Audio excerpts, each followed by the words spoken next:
रामकृष्ण हरी मित्रांनो, पहाटेचे 7 वाजलेत. भूदेवीची दर्शन घेऊन आपण दिवस स्टार्ट करणार आहोत. तर त्यानंतर खाली कपडा पडला होता काढून रूम पूर्णपणे स्वच्छ झाडू मारून घेऊन थोडंसं मेडिटेशन केलेलं आहे. तर दिवसभर शांततासाठी मेडिटेशन खूप इम्पॅक्ट करतो. त्यानंतर बाहेर आलो. बाहेर येऊन पाहिलं तर सगळ्या ठिकाणी पाऊस आले. म्हणलं की एक्सरसाइज करू बाहेर, तर नाही होऊ शकत. तर आपण रूममध्येच थोडंफार एक्सरसाइज करूयात. तर एक्सरसाइजमध्ये आपण स्टार्ट करणार आहोत पुशअपने. थोडेसे पुशअप मारलेले आहे. त्यानंतर ॲप्ससाठी वर्कआउट चालू केलेले आहे. क्रंचेस वगैरे मारलेले स्टार्टिंगला. त्यानंतर side crunches, flying mountain claims, side lift crunches, up left side आणि राईट साईड दोन्ही साईड मारल्या. त्यानंतर फ्रेश होऊन नाश्त्याला ॲपल, चिप्स, खजूर, पीनट बटर हे सगळं नाश्त्याला आपण खातो आहे. हे सगळं खाऊन एक विटॅमिन सी इव्हॉन 400 शेल्कल हे घेतलेलं आहे. हे साईड इफेक्ट आहे नॅचरल टॅबलेट. त्यानंतर एक स्कूप आपण क्रिएटिन घेतलेलं आहे. क्रिएटिनची कंटेंट दिवसाला 6 ग्रॅम लागत असतो माणसाला. क्रिएटिनमुळे पाणी इंटेक्ट जास्त होतं आणि बॉडी डिहायड्रेट होत नाही. त्यानंतर मी निघालो आहे ऑफिसला. त्यानंतर 4 वाजता आलो दुपारी जेवणासाठी. तर जेवणामध्ये चपाती, भाजी आणि पापड वगैरे होत्या. डाळ, जेवण वगैरे झालेले माझा. त्यानंतर निघालो ऑफिसला.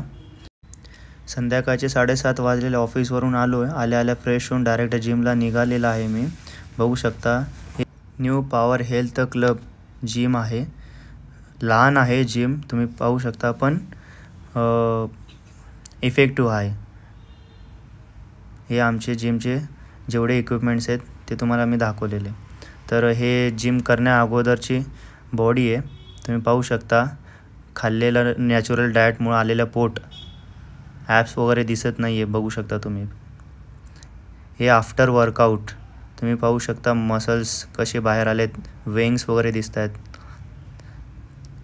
बायसेपचा फोज आहे हा. बायसेप साईज चेक करू शकता, थोडंफार इन्क्रीज झालेले मसल टोन. त्यानंतर बॅक तुम्हाला दाखवतं आहे आफ्टर एक्सरसाइज. हे बघा आफ्टर एक्सरसाइज रिझल्ट. थोडंसे चरबी कमी झालेले आहे. फोजिंग करतो आहे मी. चेक करा बॉडीची कंडिशन काय आहे, कमेंटमध्ये कळवा. बॅक डबल बायसेप फोज आहे बघा हा. पाहू शकता कटिंग खूप फार चांगलं झालेलं आहे. माझं शरीर थोडंफार चेंजेस झालेले आहे. Side triceps with abdominals. Abdominal check करा, कंडिशन चेक करा तुम्ही. नॉर्मल जेवण खाऊन मी वर्कआउट करतो आहे. एक्सरसाइज करताना वेळच नाही पाहिला. महादेवाचं मंदिर 9:30ला बंद होतं म्हणून निघालो लवकर. फ्रेश होऊन डायरेक्ट मी घेतला दूध पाकिट आणि पाण्याचा बॉटल आणि निघालो मंदिराकडे. तर 9:30ला मंदिर बंद होतो आणि आज शेवटचा 4था सोमवार आहे.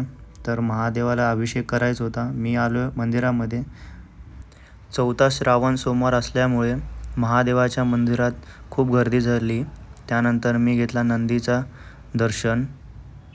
त्यानंतर महादेवाच्या मंदिराच्या आतमध्ये जाता येत नाही कारण की पूजा झालेली आहे.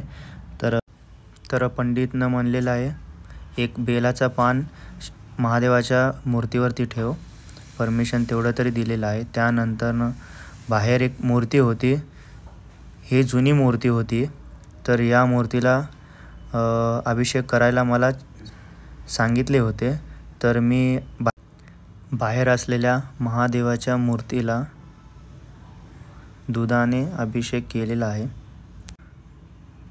महादेवाच्या मूर्तीवर ठेवण्यासाठी काही फुलं आणल्या होत्या खिशात. तर बेलपत्र, त्यानंतर फूल वगैरे ठेवून महादेवाचा दर्शन घेतलेलं आहे. जिममध्ये धावपळ करून शेवटी आलेलो आहे. वाटलं आज मंदिर बंद होईल, पण शेवटी चालू होता. पण दर्शन महादेवाचं झाला. पण बाहेर छोटीशी मूर्ती होती, छोटीशी मूर्तीला आम्ही अभिषेक केलेला आहे. तर आजूबाजूचे सगळे लोक म्हणत आहेत की तू आज खूप नशीबवान आहेस, म्हणजे जेणेकरून ती जे तू अभिषेक केला त्या लहान मूर्तीला, तर सगळ्यात महत्त्वाचं तेच मूर्ती आहे इथलं. तर तुझं आज नशीब आहे. सगळेजण आतमध्ये करतात, पण लहान मूर्तीला फर्स्ट मूर्ती तीच होती इकडे, पण कोणच बघत नाही. पण तू आज बघून त्याला अभिषेक केला, खूप म्हणजे खूप ग्रेट आहे. तू आज खूप चांगलं काम केलास म्हणून सगळे लोक बोलून गेले होते. इतकंच, महादेवाची कृपा सगळे. हर हर महादेव. रूमवर येऊन इव्हन 400 व्हिटॅमिन सी 2 कॅप्सूल्स खाल्लेलं आहे. त्यानंतरनं 1 स्कूप प्रोटीन, नाईटचं जेवण नसतो, वर्कआउट करून 2 कॅप्सूल्स आणि 1 वे प्रोटीन आणि काही फ्रूट्स, हे नाईटचं डेली माझं रुटीन जेवण असतो. नाईटचं 6 नंतरनं मी जेवण नाही करणार. आजचा शेड्यूल संपलेला आहे, तर आता झोपण्याची वेळ झालेली आहे. उद्या भेटूया. Bye bye.